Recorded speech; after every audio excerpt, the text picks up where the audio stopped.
Hi, my name is Melania. For my book report, I read The Mystery in the Amazon Rainforest, South America, written by Carol Marsh and illustrated by Yvonne Ford. This story takes place in the Amazon rainforest and on a temple called Machu Picchu. The main characters are Christina, her brother Grant, their grandparents Mimi and Papa, and Christina's friend Samantha. The other characters in the story were Kim, their tour guide, Stanley, the scary and clever man in the Panama hat with a scar on his face.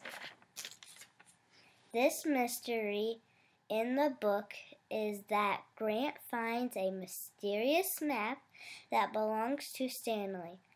After the long journey of following the map and having Stanley try to take it from them, they finally found out he was a thief in the dungeon and he was taken away. After Stanley was gone, the kids were able to find the hidden treasure of gemstones and a glimmering necklace and gave it back to the village. I really like this book and I would love to read another mystery by Carol.